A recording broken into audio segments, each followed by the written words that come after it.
وضو کے بعد کی دعائیں. رسول اللہ صلی اللہ علیہ وسلم نے فرمایا جو شخص پورا وضو کرے اور پھر کہے اشہد ان لا الہ الا اللہ وحدہ لا شریک لہ واشہد ان محمدا عبدہ ورسولہ، میں گواہی دیتا ہوں کہ اللہ کے سوا کوئی معبود برحق نہیں، وہ اکیلا ہے، اس کا کوئی شریک نہیں، اور میں گواہی دیتا ہوں کہ محمد صلی اللہ علیہ وسلم اللہ کے بندے اور رسول ہیں، تو اس کے لیے جنت کے 8 دروازے کھول دیے جاتے ہیں جس سے چاہے داخل ہو. یعنی ایک چھوٹے سے عمل پر اتنی بڑی بشارت ہے، لیکن اس بشارت کا اہل اور مستحق وہی ہو سکتا ہے جو اس عمل کو کرنا جانے. صرف وہ جانتا ہی نہ ہو بلکہ کر بھی سکتا ہو، کرتا بھی ہو. تو کرنے کے لیے آپ کو ایک الگ ایفرٹ چاہیے.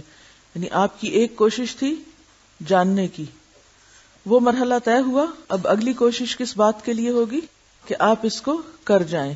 کرنے کے لیے ضروری ہے کہ آپ بھولیں نہیں. نمبر 1 اس دعا کو یاد کر لیں زبانی. نمبر 2 یہ کہ پھر جب وقت آئے تو اس وقت پڑھنا نہ بھولیں. اس کے لیے آپ کوئی نہ کوئی نشانی رکھ لیں، کسی ایسی جگہ پر لکھ کر لگا دیں جہاں وضو کے بعد آپ کا گزر ہو، تاکہ آپ کچھ عرصے تک دیکھ کر پڑھتے رہنے یا اس یاد دہانی یا نشانی کے ساتھ عمل کی عادت ڈالیں، اور پھر یہ انشاءاللہ آپ کی عادت ثانیہ بن جائے گی. آپ سفر میں ہو، حضر میں ہو، کہیں بھی ہو، آپ اس دعا سے فائدہ اٹھاتے رہیں گے. اللہ تعالیٰ کو وہی عمل پسند ہوتا ہے جو اگرچہ تھوڑا ہو لیکن مستقل ہو، ہمیشہ کیا جائے. ابو داؤد کی ایک روایت میں اس دعا کو آسمان کی طرف نظر اٹھا کر پڑھنے کا ذکر ہے، مگر یہ روایت صحیح نہیں. اس میں ابو عقیل کا چچا زاد بھائی مجہول ہے. ٹھیک ہے، یعنی آپ کے لیے ضروری نہیں کہ آسمان کی طرف ہی نظر اٹھا کے دعا پڑھیں، آپ جہاں بھی ہیں، کیونکہ آج کل کے واش رومز میں تو بعض اوقات آسمان کی طرف دیکھنے کا کوئی موقع ہی نہیں ہوتا. تو ایسی صورت میں آپ صرف دعا پڑھ سکتے ہیں. یعنی بند گھروں میں اندر ہی اندر اگر آپ وضو کر رہے ہیں تو اندر ہی پڑھ سکتے ہیں. دیکھیں ایسے واش روم جس میں کوئی نجاست نہ ہو، سب کچھ دھل گیا تو برابر کا ایک کمرہ ہو گیا، تو اس میں تو آپ پڑھ سکتے ہیں. لیکن وہ واش روم جہاں پر نجاست، گندگی اور یہ سب چیزیں ہوں تو وہ ایک الگ جگہ ہے. لیکن بہتر پھر بھی یہی ہے کہ باہر آ کر پڑھیے. ٹھیک ہے، لیکن بسم اللہ تو شروع میں واش روم کے اندر ہی پڑھیں گے نا، سنک پہ کھڑے ہو کے. ٹھیک ہے. اصل میں یہ ہے کہ اگر ہم اسلامی طریقے کے گھر بناتے تو ہم سنک وضو کے اور پاؤں دھونے کی جگہ سنت کے مطابق خود ڈیزائن کرتے. لیکن ہمارے گھروں میں اس کانسیپٹ کا تو خیال ہی نہیں رکھا گیا. حالانکہ کیا مشکل ہے، ٹوائلٹ کو الگ کر دیں، وضو کی جگہ الگ کر دیں.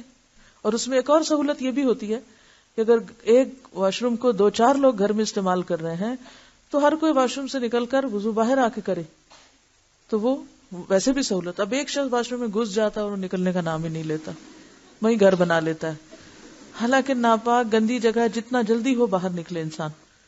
تو بات یہ ہے کہ اصل چیز جو ہمارے آج سیکھنے کی ہے وہ ایک تو آپ دوبارہ اس کو خود بیٹھ کر ایک سطر پڑھیں گے اور یہ دیکھیں گے کہ آپ کیا نہیں کر رہے، اس کو نشان لگا لیں گے. یہ نہیں میں کر رہی، اس کو آپ ایک الگ کاغذ پر لکھیں گے.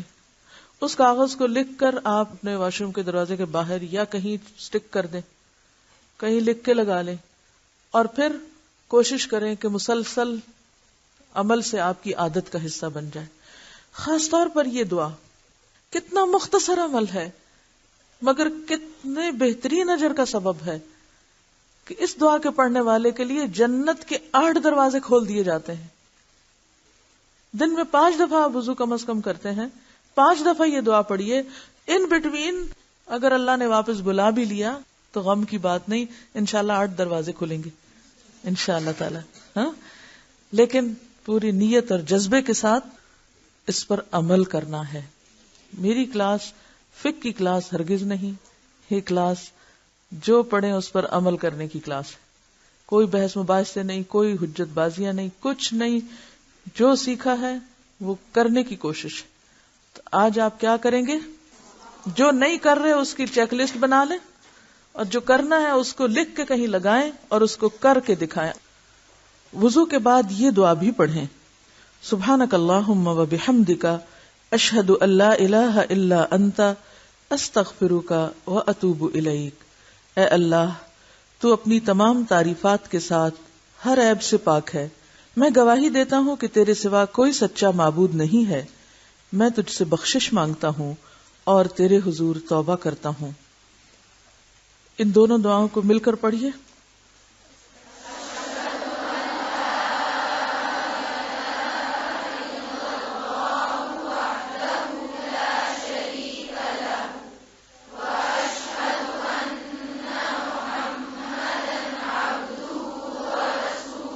تو گویا وضو کے بعد آپ اسی طرح پڑھیں گے، ایسے ہی لمبا لمبا جیسے پڑھیں گے ویسے پڑھیے۔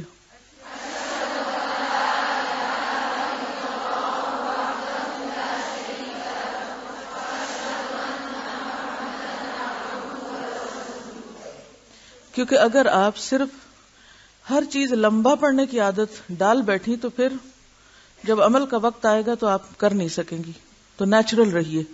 دوسری دعا پڑھیے۔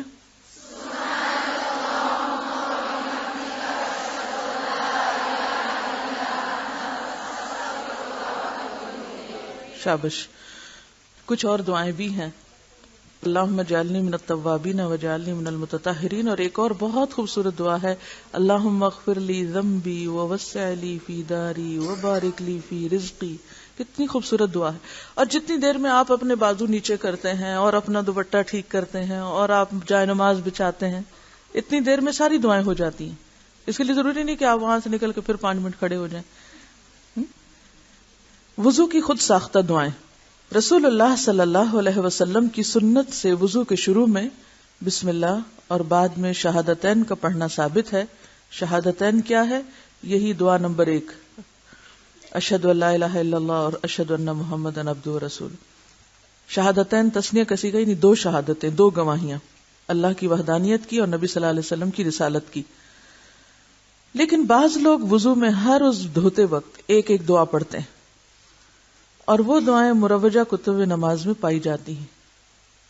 واضح ہو کہ یہ دعائیں سنت پاک اور صحابہ کرام کے عمل سے ثابت نہیں ہیں۔ اللہ تعالیٰ نے جب اپنے رسول صلی اللہ علیہ وسلم پر دین مکمل کر دیا تو پھر دینی اور شرعی امور میں کمی بیشی کرنا کسی امتی کے لیے ہرگز جائز نہیں۔ امام نووی رحمۃ اللہ علیہ فرماتے ہیں، ہر عضو کے لیے مخصوص اذکار کے بارے میں رسول اللہ صلی اللہ علیہ وسلم سے کوئی چیز ثابت نہیں۔ تو اس سے کیا پتہ چلتا ہے کہ پھر ایسی چیزوں کی پابندی لازم نہیں۔ اگر کوئی کرتا ہے تو وہ اس کا ذاتی عمل ہے، لیکن کتابوں میں لکھ کے اس کو چھاپ کے دوسروں کو اس کا پابند کرنا اور مشقت میں ڈالنا، یہ زیادتی کی بات ہے۔ مثلا اگر دل کے گہرے احساس سے ہاتھ دھوتے وقت یا چہرہ دھوتے وقت کوئی اپنے لیے آپ کے دل سے دعا نکل آئی، کیونکہ دعا کیا ہے اصل میں؟ اللہ تعالیٰ کے ساتھ ایک گہرا تعلق، محبت کا ایک اظہار، یعنی دعا تعلق کو ظاہر کرتا ہے کہ یا رب ہم تجھے ہر وقت یاد کرتے ہیں، ہر موقع پہ یاد کرتے ہیں اور تیری مدد کے محتاج رہتے ہیں۔ تو اگر اس جذبے اور احساس کے ساتھ کوئی چیز آپ کے دل سے نکل آتی ہے، وہ ایک الگ بات ہے۔ یعنی چہرہ دھوتے وقت اگر آپ کہتے ہیں یا اللہ میرے چہرے کو آگ سے بچانا، یا یہ کہ یا رب میری عیب دور کر دے، یا کوئی ایسی بات جو آپ کے دل کے اندر ہے اور وہ آپ کی زبان پہ آ گئی، تو اس میں تو ممانعت نہیں۔ لیکن اپنے پاس سے اپنی بات کو دین بنا کے دوسروں کو اس کی پابندی کروانا اور دوسروں پر لازم کر دینا، یہ دین میں مشقت پیدا کرنے کا باعث ہے۔ تو اس سے بچنے کی ضرورت ہے۔ وضو کے دیگر مسائل۔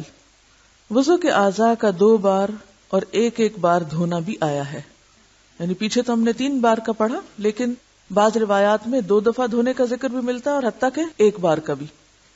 نبی صلی اللہ علیہ وسلم اور صحابہ کرام رضی اللہ عنہم کا اکثر عمل 3 بار دھونے پر رہا ہے۔ ابن حزم رحمۃ اللہ علیہ فرماتے ہیں کہ سب علماء کا اتفاق ہے کہ اعضاء کا 1 بار دھونا بھی کافی ہے۔ اب اس میں کنٹرڈکشن نہیں، تضاد نہیں، وسعت ہے۔ کیا زیادہ تر روایات کس کے بارے میں ہے، یا زیادہ عمل کیا ہے؟ 3 بار دھونے کا، لیکن 2 بار اور 1 بار کا بھی ثبوت ملتا ہے، جس کا مطلب یہ ہے کہ اگر کوئی 1 بار دھوئے تو بھی کافی ہے، اور اگر کوئی 3 دفعہ تک جاتا ہے تو بہت اچھا ہے، افضل ہے. ایک ہے کفایت کا درجہ کہ کافی ہے، 1 دفعہ دھونا کافی ہے، ہو گیا وضو. اور ایک ہے فضیلت کا درجہ کہ 3 بار آپ دھوئیں. لیکن اگر آپ 3 سے آگے بڑھتے ہیں تو یہ کس میں آتا ہے؟ زیادتی میں آتا ہے. جیسے حدیث میں آتا ہے کہ فقد اساء وظلم، اس نے برا کیا، ظلم کیا. کہ کوئی کہے صحابہ تو 3 دفعہ دھوتے تھے، میں ان سے بھی نیک بنتا اور 4 بار دھو رہا ہوں یا 5 بار دھو رہا ہوں، تو یہ درست نہیں. ہاں کوئی صابن لگ جائے ضرورتاً، اگر آپ کو 3 سے زیادہ دفعہ دھونا پڑ گیا، مثلا کوئی داغ لگا ہوا تھا یا کوئی صابن اتر نہیں رہا یا آنکھوں میں صابن چلا گیا اور آپ کو 1 چھینٹا اور ڈالنے کی ضرورت ہے، تو اب آپ کہیں نہیں نہیں وہ تو زیادتی ہو گئی، اب مجھے اسی طرح ہی رہنا ہے، تو یہ زیادتی ہے. پھر یہ ایک دوسری انتہا ہے. لیکن آپ کے ذہن میں یہ ہو کہ اصل وضو بس 3 دفعہ تک ہے. بعض لوگوں کو وہم کی بیماری ہوتی ہے، وہ کئی بار دھوتے چلے جاتے ہیں. نہیں، آپ کو تیسرے درجے پر آ کر سٹاپ کرنا ہے، روک دینا اپنے آپ کو، اس سے آگے نہیں بڑھنا. لا تقدموا بین یدی اللہ ورسولہ، اللہ اور اس کے رسول کے آگے مت بڑھو. جو انہوں نے مقرر کر دیا اسی تک رہو، اور اس سے کم کی رخصت ہے، تمہیں اجازت ہے. اس کو کنٹرڈکشن نہ کہا جائے کہ کبھی تو کہا گیا 1 بار دو اور کبھی کہا گیا 3 بار دو.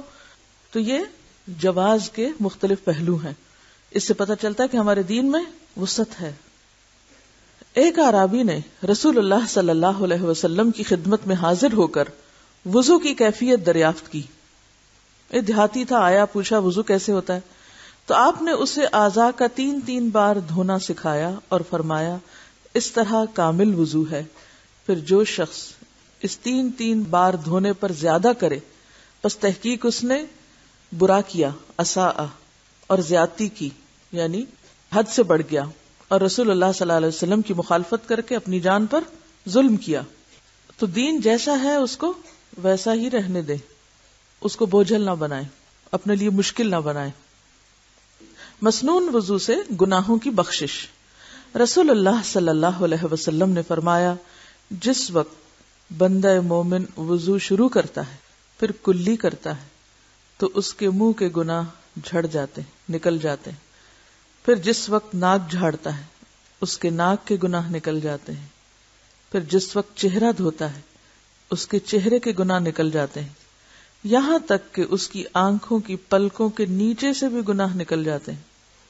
چہرہ دھوتے وقت گناہ داڑھی کے کناروں سے بھی گرتے ہیں، اور جس وقت وہ ہاتھ دھوتا ہے تو اس کے دونوں ہاتھوں سے گناہ نکل جاتے ہیں، یہاں تک کہ وہ دونوں ہاتھوں کے ناخنوں کے نیچے سے بھی نکل جاتے ہیں. پھر جس وقت مسح کرتا ہے تو اس کے سر سے گناہ نکل جاتے ہیں، یہاں تک کہ دونوں کانوں سے بھی نکل جاتے ہیں. پھر جس وقت پاؤں دھوتا ہے تو اس کے دونوں پاؤں سے گناہ نکل جاتے ہیں، یہاں تک کہ دونوں پاؤں کے ناخنوں کے نیچے سے بھی نکل جاتے ہیں. پھر جب اس نے نماز پڑھی، اللہ کی تعریف، ثنا اور بزرگی بیان کی اور اپنا دل اللہ کی یاد کے لیے فارغ کیا، تو وہ گناہوں سے اس طرح پاک ہو کر لوٹتا ہے جیسے وہ اس دن پاک تھا جب اسے اس کی ماں نے جنا تھا. اب اس میں 2 کام ہے کرنے کے. ایک تو یہ حدیث ان سب کو سنائیں جنہیں وضو مشکل لگتا ہے، جو وضو میں سستی کرتے ہیں. عموماً بچوں کو، بچے کیا بڑے بھی، وضو ان پہ بہت بھاری ہوتا ہے. حالانکہ وضو پہلا درجہ ہے، اگر وضو ہو جائے تو نماز پھر مشکل نہیں رہتی. آپ نے دیکھا کہ جب آپ کو وضو ہوتا ہے تو آپ کو نماز آسان لگتی، لیکن اگر وضو بھی کرنا ہو، نماز پڑھنا ہو، تو پھر نماز بھی بھاری لگنے لگتی. تو اگر کسی کو یہ یاد رہ جائے کہ اس طرح میرے گناہ دھلتے ہیں، صرف ظاہری طور پر میل ہی نہیں اتر رہی بلکہ اندر کی روح کی دھلائی بھی ہو رہی ہے، باطن کی طہارت بھی ساتھ ہی ہو رہی ہے، گناہ بھی دھل رہے ہیں، تو اس سے یہ عمل اور زیادہ دلچسپ بن جاتا ہے، آسان ہو جاتا ہے، خوشی کا باعث ہوتا ہے. مثلاً آپ اپنے واش روم کے دروازے کے باہر ایک جملہ لکھ کے لگا سکتے اپنے لیے کہ میں اپنے گناہ دھونے جا رہی ہوں. تو ہو سکتا ہے کہ جب اس پر آپ کی نظر پڑے تو آپ وضو کرتے وقت ایک خاص احساس کے ساتھ وضو کریں اور اس میں آپ کو خوشی نصیب ہو. یعنی کام تو ہمیں کرنا ہی ہے، مصیبت کے بارے بھی کرنا ہے، بیزاری سے بھی کرنا ہے اور خوشی سے بھی کرنا ہے، تو کیوں نہ اللہ کی عبادت میں خوشی ہو. اب دیکھیے کہ ہمارے جتنے بھی نیک عمل ہیں وہ دراصل کیا ہیں؟ ایک خوبصورت تحفہ ہے اللہ تعالیٰ کے حضور. خواہ وضو ہے یا نماز ہے، یہ کیا ہے؟ ایک گفٹ ہے آپ کا. آپ ذکر کرتے ہیں، اللہ کو یاد کرتے ہیں، آپ وضو کرتے ہیں، آپ نماز پڑھتے ہیں، آپ صدقہ دیتے ہیں، یہ ساری چیزیں کیا ہیں؟ تحفہ. یا نہیں؟ کس کو دیتے ہیں کر کے؟ کس کے پاس بھیجتے ہیں؟ کس کے لیے کرتے ہیں؟ کیا کہتے ہیں؟ ایاک نعبد، صرف تیرے لیے کر رہے ہیں. ایسے ہی ہے نا، صرف تیرے لیے کر رہے ہیں، گویا تجھے کر کے دے رہے ہیں. تو تحفے کیسے ہونے چاہیے؟ کس جذبے سے دیے جانے چاہیے؟ کس شکل میں دیے جانے چاہیے؟ کوئی پتہ نہیں، کبھی دیا ہو تو پتا ہو. پسندیدہ شکل میں.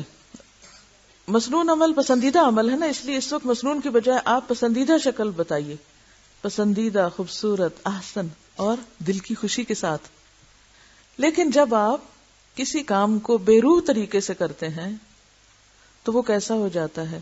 یہ ایسا ہی ہے، آپ کسی کو مثلاً بکری کا تحفہ دینا چاہتے ہیں، 40 خصلتوں میں سے اعلیٰ ترین خصلت بکری دینا ہے کسی کو دودھ پینے کے لیے، وقتی تحفہ چاہے. لیکن اگر بکری کی روح نکل جائے اور آپ وہ بکری کسی کو دینے کو جائیں، مردار بکری، تو کیسا لگے گا؟ ہاں، قبول کرے گا کوئی اس کو؟ جیسے آپ صلی اللہ علیہ وسلم نے ایک دفعہ صحابہ کرام کو راستہ گزرتے ہوئے فرمایا تھا، کون ہے تم میں سے جو بکری کا مرا ہوا بچہ تھوڑی قیمت میں لے لے؟ صحابہ نے عرض کیا کہ مفت نہیں لینا چاہتے، قیمت میں کہاں لیں گے؟ تو جو عبادتیں بے روح ہوتی ہیں، دوسرے لفظوں میں ان کی روح نکلی ہوئی ہوتی ہے، وہ کیسی عبادتیں ہیں؟ مردہ عبادتیں. تو مردہ تحفے کس قسم کے تحفے ہیں؟ کر رہے ہیں اس لیے کہ حکم ملا ہے کرنے کا، اب فرض ادا کرنا ہے، اس لیے وضو کرنا ہے، اس لیے نماز پڑھنی ہے، نہ اللہ کی یاد اس میں، نہ خشوع اس میں. تو یہ بے روح عبادتیں بے روح لاشوں کی طرح ہیں جو ہم اللہ کے حضور پیش کرتے رہتے ہیں، اور پھر توقع کیا رکھتے ہیں کہ ہمیں اس پر کیا ملے؟ انعام. واہ، کسی کو آپ دیں ایسا تحفہ اور کہیں اس پر دے مجھ کو انعام. لیکن ہم سوچتے نہیں، غور نہیں کرتے. تو ہم جو بھی عمل کر رہے ہیں، چھوٹا کریں یا بڑا، اس کے پیچھے روح لائیں، اس میں محبت شامل کریں، اس میں ایک نیت شامل کریں، اس میں ایک جذبہ لائیں، تو انشاءاللہ دنیاوی اعتبار سے بھی وہ عمل کیسا ہو جائے گا؟ خوشگوار ہو جائے گا، آسان ہو جائے گا، اور اللہ کے ہاں قبولیت کے اعتبار سے بھی بہترین ہو جائے گا. ہو سکتا ہے یہ حدیث آپ کو پہلے بھی پتا ہو، بہت سی چیزیں آپ پہلے سے جانتی ہوں گی، اسی لیے آپ کے اس کورس کا مقصد محض معلومات میں اضافہ نہیں، معلومات میں اضافے کی پختگی، کیونکہ علم کے لیے پختگی بہت ضروری، پختگی، صحیح فہم اور اس پر صحیح عمل، اور پھر عمل کے اندر خوشبو، روح، جان، جذبہ، شوق، یہ ساری چیزیں لانا مقصود ہے. اور یہ ہو نہیں سکتی جب تک کہ انسان اپنے آپ کو بار بار اس کی یاد دہانی نہ کراتا رہے. بہرحال تو اب یہ ہے کہ آپ جب وضو کریں تو یہ سوچ کے کریں کہ میرے گناہ نکل رہے ہیں، جھڑ رہے ہیں، اس لیے دوڑ دوڑ کے کریں. ایک شخص نے رسول اللہ صلی اللہ علیہ وسلم سے پوچھا کہ آپ اپنی امت کو میدان حشر میں دوسری امتوں کے بے شمار لوگوں کے درمیان کس طرح پہچانیں گے؟ اتنی مخلوق ہوگی، شکلیں بھی ملتی جلتی ہوں گی، کیسے پہچانیں گے؟ آپ نے فرمایا، میرے امتی وضو کے اثر سے سفید نورانی چہرے اور سفید نورانی ہاتھ پاؤں والے ہوں گے، اس طرح ان کے سوا اور کوئی نہیں ہوگا. یعنی صرف میری امت کے لوگ ہی چمکیں گے. لیکن کون سے لوگ چمکیں گے؟ جو وضو کرنے والے. کئی لوگ ایسے بھی ہوتے ہیں نا جو حضور صلی اللہ علیہ وسلم سے بڑی محبت کرتے ہیں، بہت محبت کرتے ہیں، روتے بھی ہیں آپ کی محبت میں، نماز نہیں پڑھتے، عجیب محبت ان کی. میں نہیں کہتی محبت نہیں ہوگی، ہوگی، لیکن وہ محبت کیسی محبت جو آپ کو اطاعت نہیں سکھاتی، زبانی غلام بنا رہی ہے، عملی غلام نہیں بناتی. کیونکہ محمد کی غلامی کی باتیں تو بہت ہوتی ہیں، کس قسم کی غلامی جب اطاعت ہی نہیں آپ کی پیروی نہیں. ایسے لوگوں کو بتانا چاہیے، سمجھانا چاہیے کہ دیکھو تمہیں کیسا لگے گا جب تم آپ سے محبت کرتے ہوگے لیکن آپ تمہیں نہیں پہچانیں گے. نبی صلی اللہ علیہ وسلم تمہیں نہیں پہچانیں گے اگر تم نے وضو نہیں کیا. کیا تم نہیں چاہتے تم پہچانے؟ دنیا میں تو ہمیں اپنی پہچان کرانے کا کتنا شوق ہوتا ہے، تمہیں پتا ہے میں کون ہوں، میں فلاں اور فلاں ہوں. قیامت کے دن اپنی پہچان نہیں کرائیں گے؟ کیا آپ نہیں چاہیں گے کہ نبی صلی اللہ علیہ وسلم آپ کو فوراً پہچان جائیں اور حوض کوثر سے پانی پلائیں؟ تو اس لیے وضو ہمیشہ شوق سے کیجیے اور پورا پورا کیجیے. خشک ایڑیوں کو عذاب. حضرت عبداللہ بن عمر رضی اللہ عنہ سے روایت ہے کہ ہم رسول اللہ صلی اللہ علیہ وسلم کے ساتھ مکے سے مدینے کی طرف لوٹے. راستے میں ہمیں پانی ملا. ہم میں سے ایک جماعت نے نماز عصر کے لیے جلد بازی میں وضو کیا. پیچھے سے ہم بھی پہنچ گئے. دیکھا کہ ان کی ایڑیاں خشک تھیں، ان کو پانی نہیں پہنچا تھا.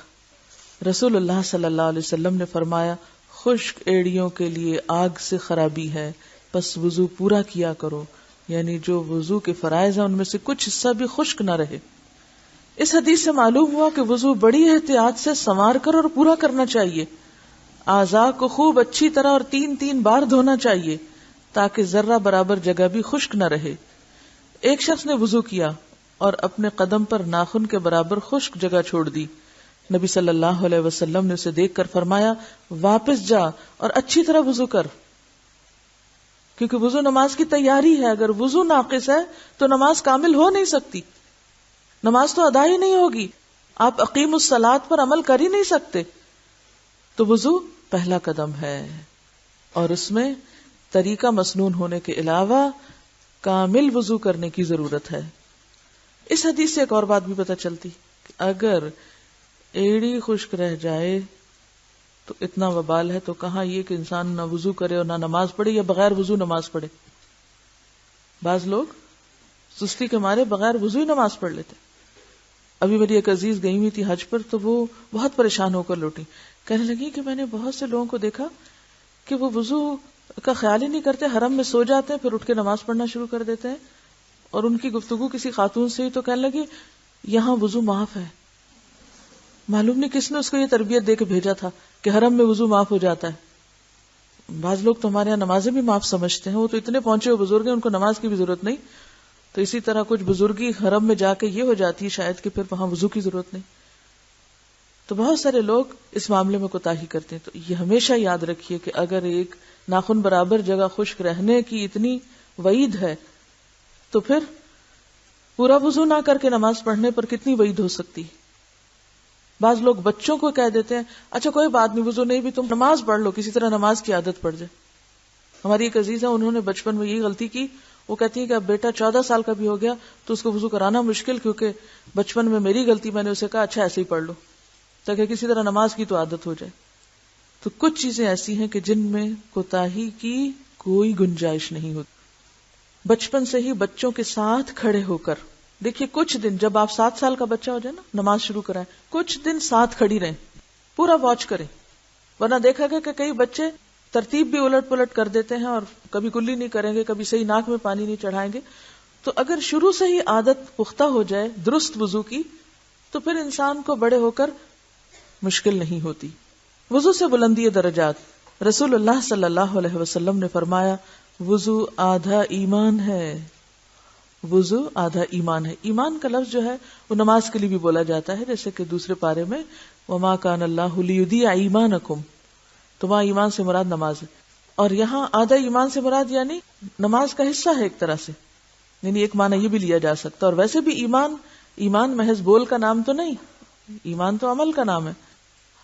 حضرت ابو ہریرہ رضی اللہ عنہ سے روایت ہے کہ میں نے اپنے دوست محمد صلی اللہ علیہ وسلم کو یہ فرماتے ہوئے سنا جنت میں مومن کا زیور وہاں تک پہنچے گا جہاں تک وضو کا پانی پہنچے گا. اور خواتین کو تو کس قدر زیورات کا شوق ہوتا ہے، ٹیکا بھی ہو اور جھومر بھی ہو اور چوڑیاں بھی ہوں اور کڑے بھی ہوں اور انگوٹھیاں بھی ہوں اور پاؤں تک میں کچھ نہ کچھ پہنا ہوا ہو. تو دنیا میں اس شوق کو پورا کرنے کے لیے کیا کیا کرتے ہیں. تو سوچیں کہ جنت میں کتنا زیور کہاں تک، جہاں تک وضو کے اعضاء کا چمکنا ہے. رسول اللہ صلی اللہ علیہ وسلم نے فرمایا کیا میں تمہیں وہ چیز نہ بتاؤں کہ جس کے سبب اللہ تعالیٰ گناہوں کو دور اور درجات کو بلند کرتا ہے. صحابہ رضی اللہ عنہم نے عرض کیا اے اللہ کے رسول صلی اللہ علیہ وسلم ارشاد فرمائیے.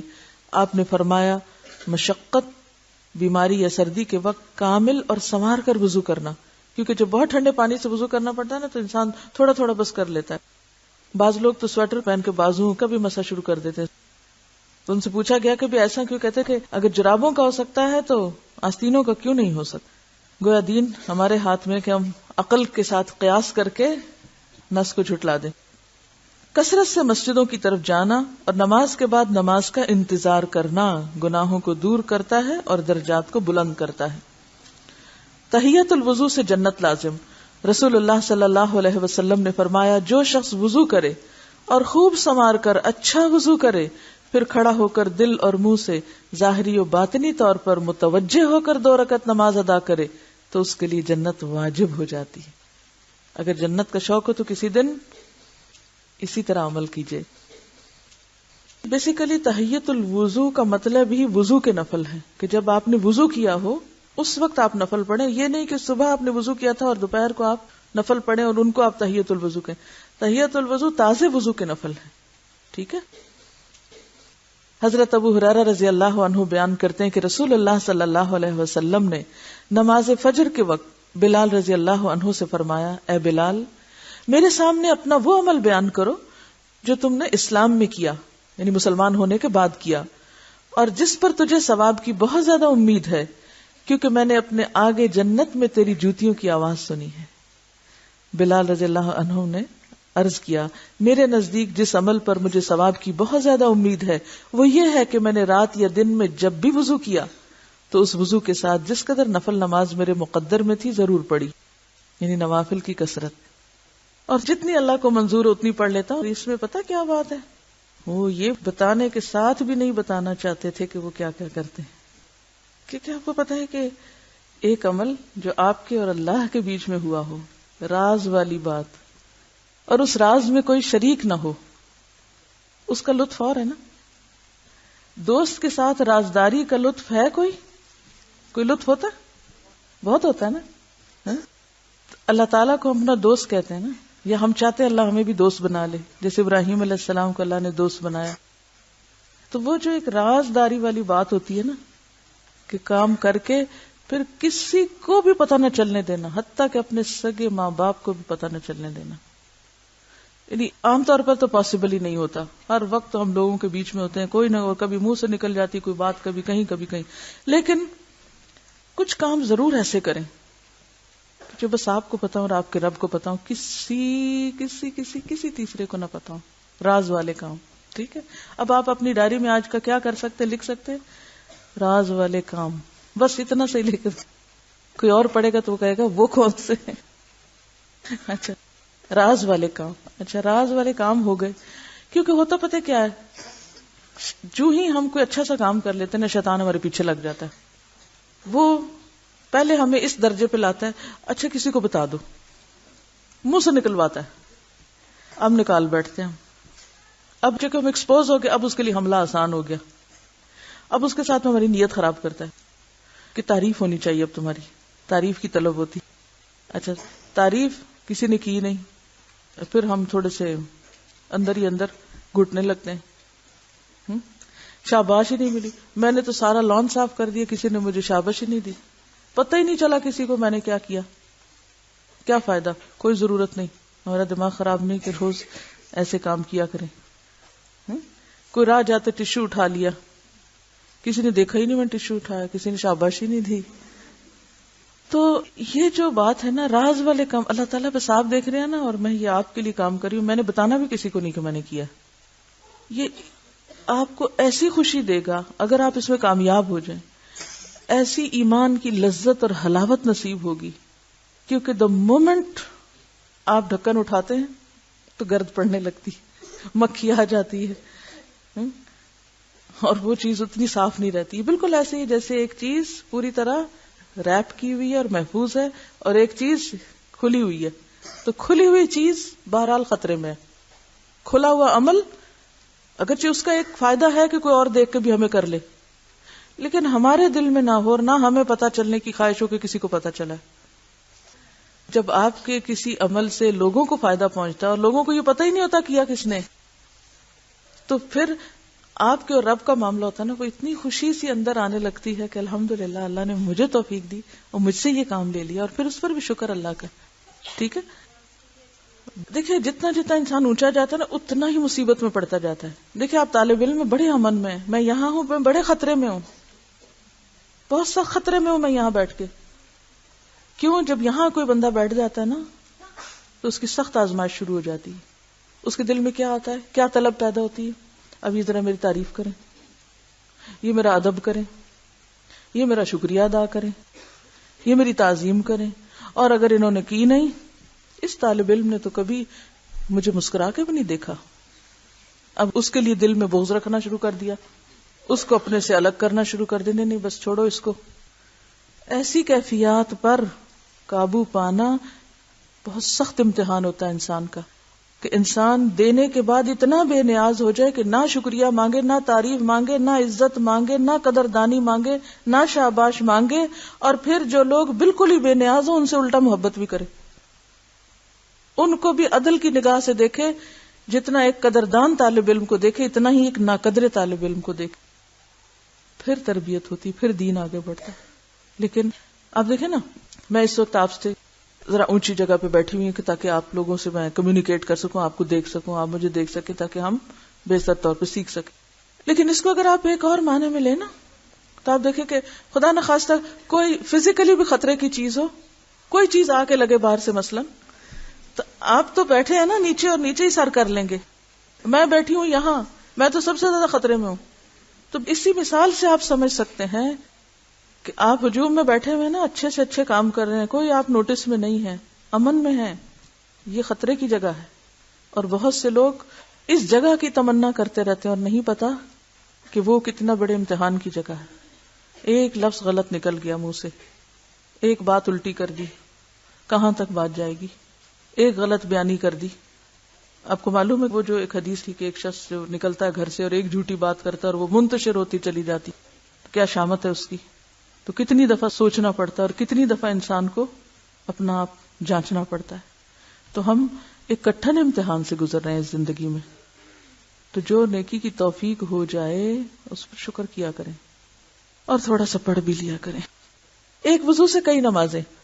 حضرت برادہ رضی اللہ عنہ سے روایت ہے کہ فتح مکہ کے دن رسول اللہ صلی اللہ علیہ وسلم نے کئی نمازیں ایک وضو سے پڑھی اور موضوع پر مسح بھی کیا. حضرت عمر رضی اللہ عنہ نے عرض کیا، اے اللہ کے رسول صلی اللہ علیہ وسلم، آج کے دن آپ نے وہ کام کیا جو آپ پہلے نہیں کیا کرتے تھے. یعنی پہلے تو ہر نماز کے لیے نیا وضو کرتے تھے.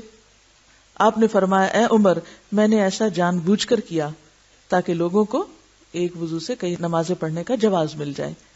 یعنی آسانی کے لیے، رخصت کے لیے، سہولت کے لیے. دودھ پینے سے کلی کرنا.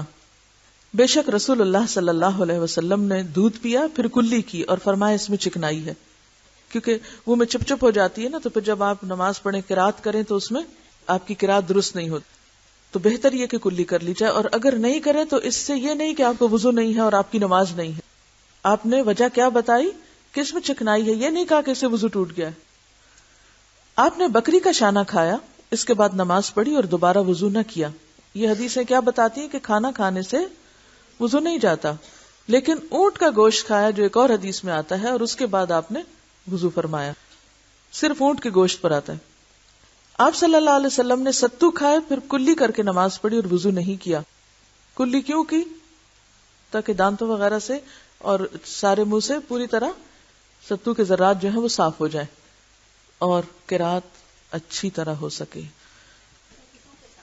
ایک اور بات کیجئے کہ جب میں پڑھا رہی ہوں اس وقت توجہ سے پڑھا کیجئے اور ہر حدیث کے بعد ایک لمحے کے لیے سوچا کیجئے اس میں سے کیا سیکھا میں نے.